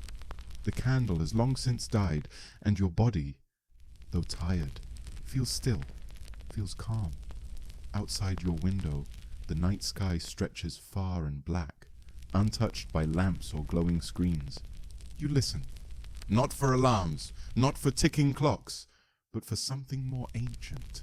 Because here, in your world, time is not measured by machines. It is felt. It is seen in the sky, heard in the distance, followed not in minutes, but in moments. This is a world where life follows light, waking with the sun. Your day begins when the sky begins to blush. No shrill alarm, no glowing numbers, only the gradual light of morning, leaking through stained glass, creeping across your stone walls, turning shadows into color. Servants know when to wake you, not because of a schedule, but because the birds have begun to sing, because the first bell is about to toll, because the eastern tower glows. You rise with the world, not ahead of it, not against it, but with it. The bells that shape the day. And then the sound begins, a bell struck by hand somewhere near the chapel.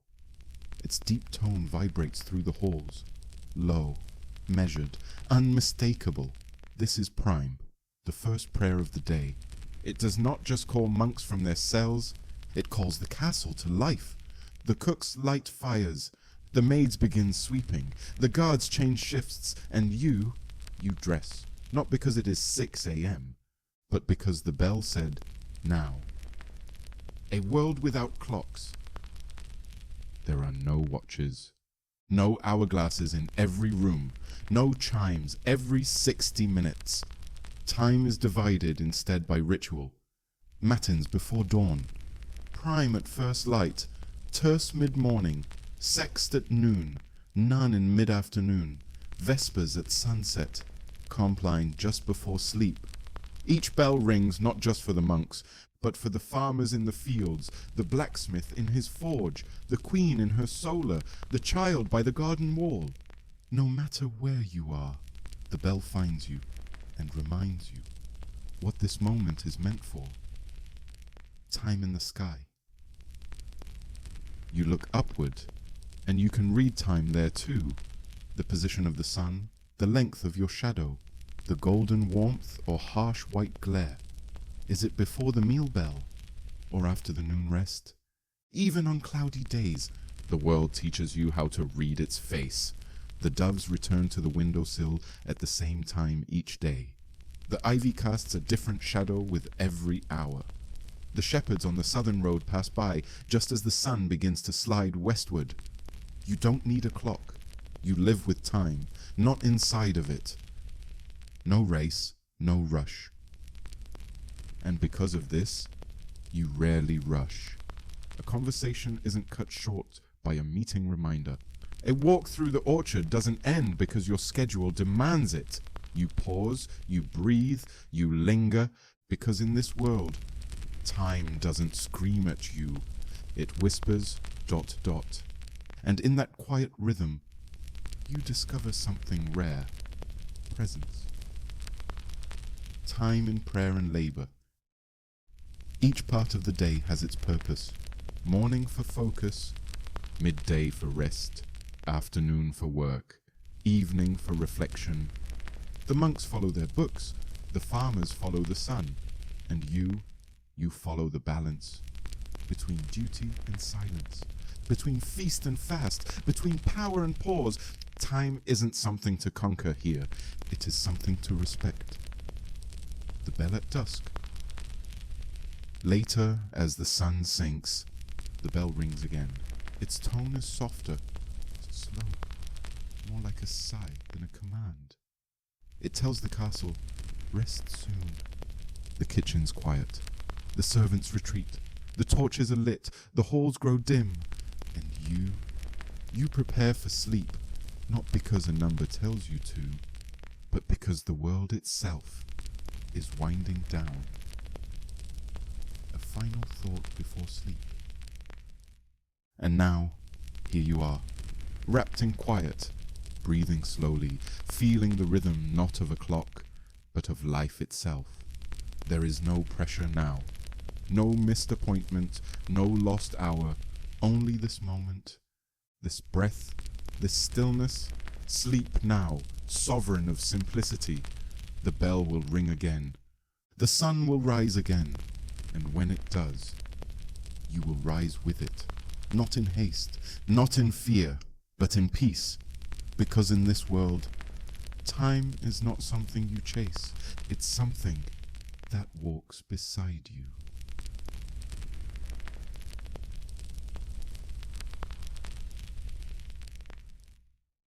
Time has passed, The bells have rung, the day has turned, and now, in the tapestry of your dream, a new memory unfolds, not in chambers of stone, nor in the echo of feasts or councils, but under an open sky, where breath turns visible in the morning chill, where hooves press into dew-soaked ground, and horns sound not in alarm, but in tradition, the hunt.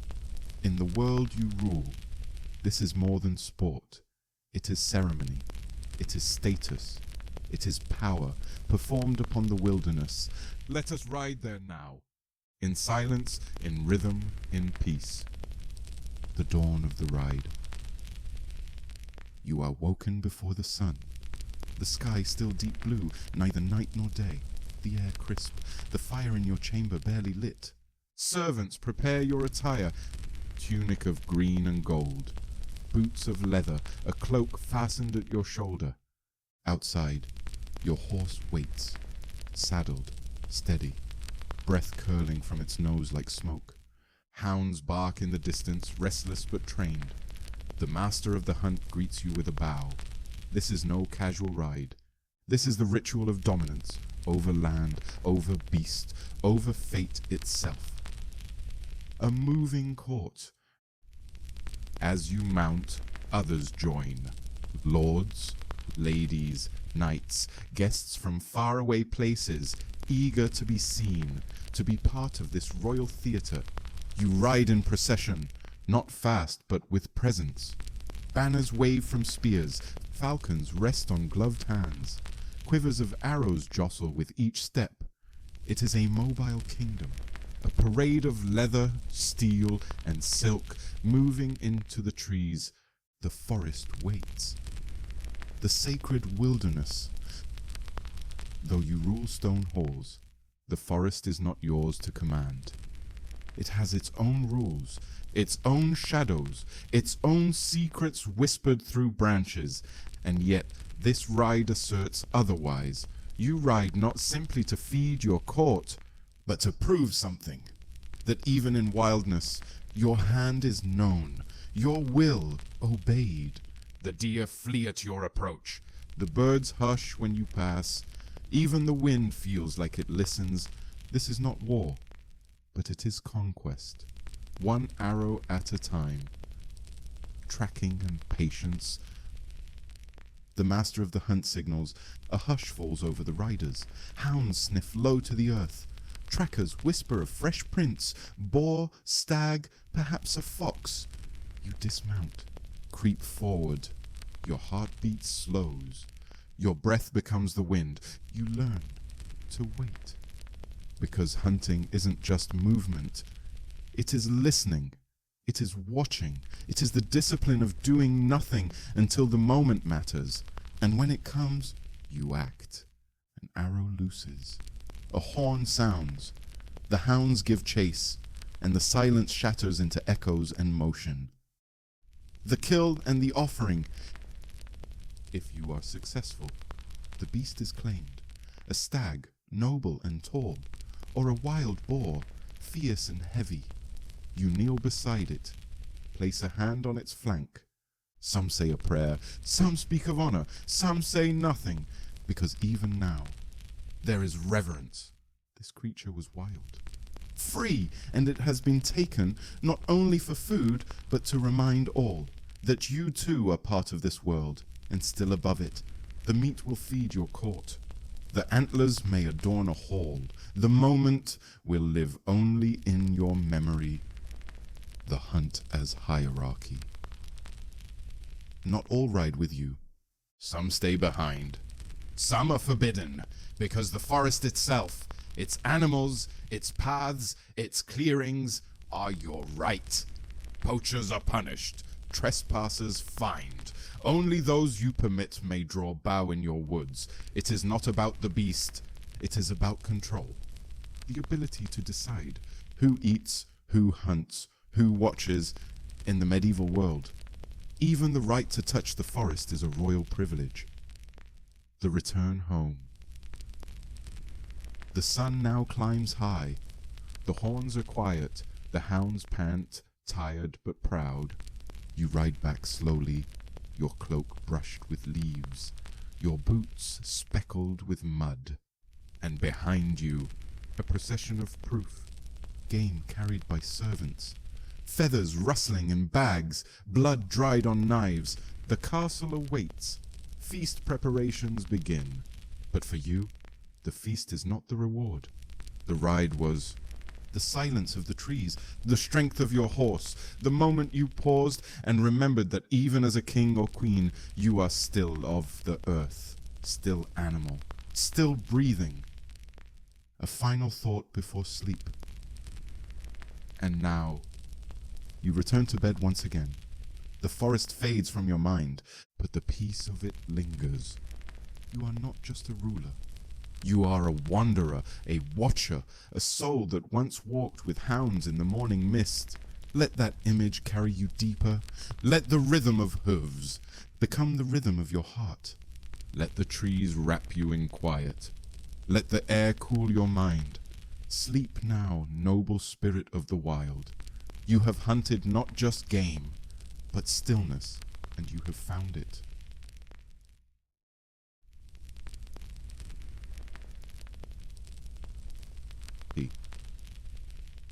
The hunt is over. The sun is set. You lie once more beneath heavy blankets, the scent of forest still clinging faintly to your robes, but now something else enters your mind. Something darker, quieter, not cruel, but constant. Death. For even in castles built to last centuries, even with guards at every door, even wrapped in the richest silks and guarded by the might of armies, you are not beyond it. No one is. And in your time, this world of torches and plagues, of battlefields and bloodletting, death does not wait until old age. It arrives when it pleases, as it pleases, and it doesn't bow. A childhood marked by graves. Even as a child, you understood. Your first sibling, gone in infancy. A cousin taken by fever, a nursemaid whose absence was explained only with a hush and a long silence. You grew up with mourning cloaks in every wardrobe, with bells tolling far more often than celebrations, with prayers whispered not only for strength, but for protection from the unknown. Death was not taboo. It was daily. It was normal. And so, you learned early not to be shocked by it, only shaped by it. The plague in the courtyard. You remember the day it came closest, a cough from a stable boy, a servant sent home, then silence, then fear. The sickness spread faster than any rider. Towns closed their gates. Fires burned in the streets. Doctors arrived wearing masks shaped like birds, stuffed with herbs, their eyes dark behind glass. And within weeks, half your kitchen staff had vanished. The priest who baptized you, gone. You were lucky this time, but the fear lingers. Not loud, just always near, like breath on the back of your neck. War's unwritten toll. Then there is war. Not the glory the bards sing about, but the quiet math of who doesn't come home. You've sent soldiers into battle, brave, armored, full of cause, and you've received their swords back, wrapped in cloth, their names whispered in the chapel, even your own kin. An uncle struck down in a skirmish, a brother who bled for a border. Royal blood does not protect from arrows, and sometimes it invites more, because a noble death is still a death. The mirror's reminder. You stand before the mirror now, older than you once were. The crown fits differently. The eyes in your reflection have seen more, lost more. You feel the stiffness in your fingers, the weight in your chest when you climb the tower stairs, the quiet ache that no healer can quite explain. You hear whispers. He has aged. She is weaker now. You pretend not to notice, but you do. Because in this world, the path to legacy is short, and every king and queen you've known has followed it too soon. preparing to be remembered. And so, even in strength, you plan. You commission your tomb. You dictate the color of the robe you'll wear in the end. You write your will. You choose your successor. You speak with your confessor, not because you feel guilty, but because the end feels near. Even when it isn't, it always does. Because you've seen too many faces disappear in the space of a week. You've watched power move like a ghost, from one hand to another, and one day, you know, the prayers will be for you. Legacy over immortality. You do not dream of living forever. Number.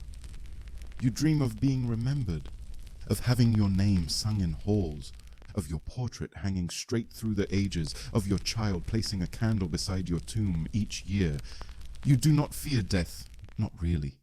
You fear being forgotten, as if the crown never touched your head, as if the decisions you made never mattered. So you build and sign and rule, not to avoid death, but to matter after it. The quiet resignation. And yet, on some nights, like this one, you don't resist the thought of death. You welcome it softly, like a lullaby, like a blanket of final peace. No more court, no more counsels, no more watching those you love disappear. Just rest, a long, deep rest, and maybe, just maybe, a reunion. A final thought before sleep. And now, you lie here once again, alive, still, wrapped in the comfort of knowing, yes, death will come, but not tonight. Tonight, the air is warm, your breath is steady, and the silence is kind. Let it cradle you. Let your fears fall like autumn leaves.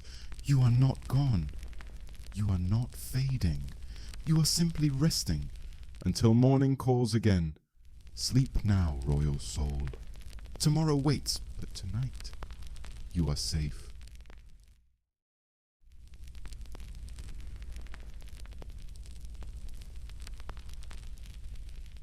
You are still lying in a bed large enough for two, surrounded by stone walls thick enough to stop an army, covered in layers soft enough to cradle a dream. You are royalty, crowned, adored, feared, obeyed, but tonight, as your eyes flutter toward rest, a question floats through your thoughts like a feather on still air.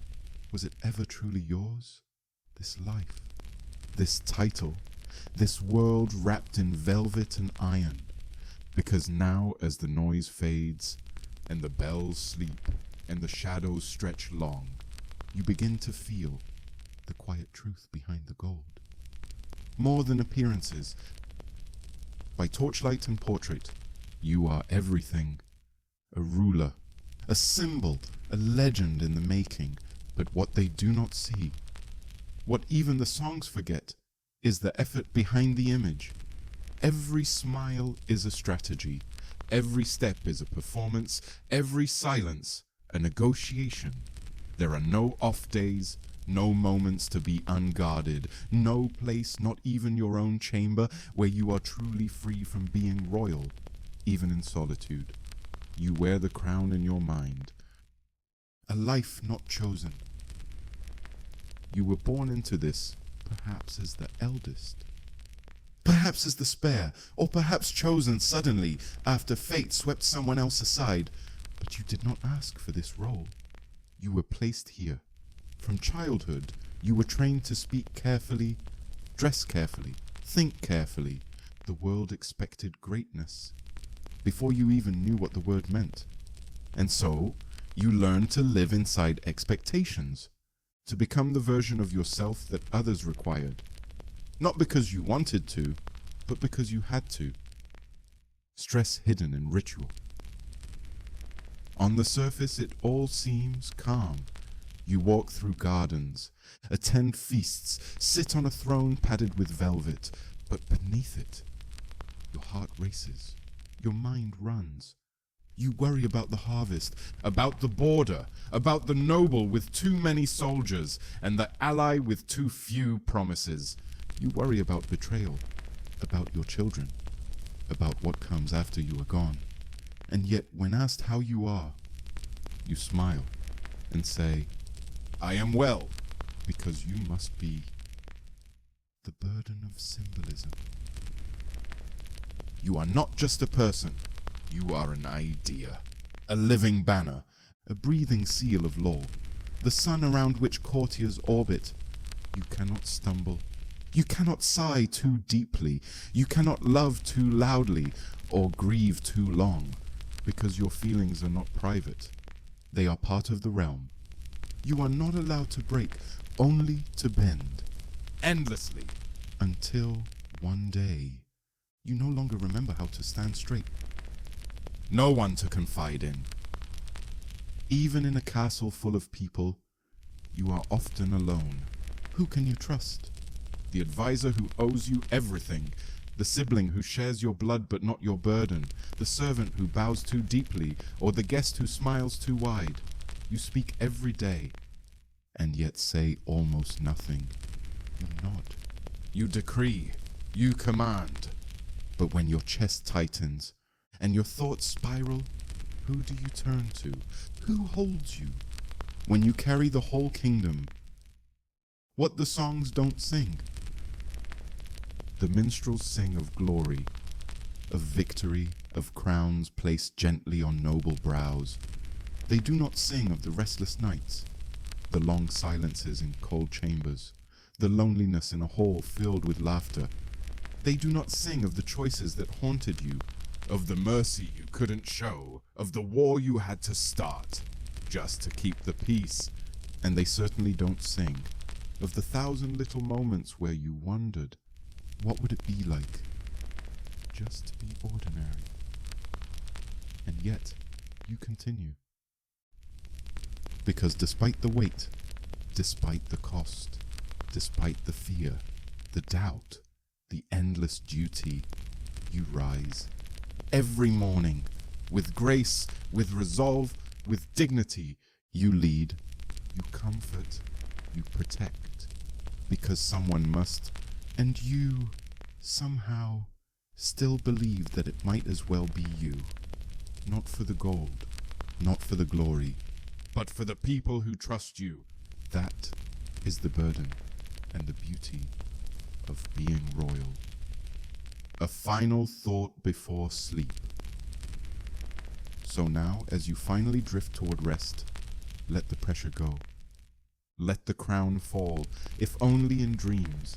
Let the expectations soften like snow on a quiet rooftop. You are still noble, still powerful, still royal, but you are also human, period. And that is not weakness. It is your greatest strength. Sleep now, quiet monarch. You have carried much, and tonight you carry nothing.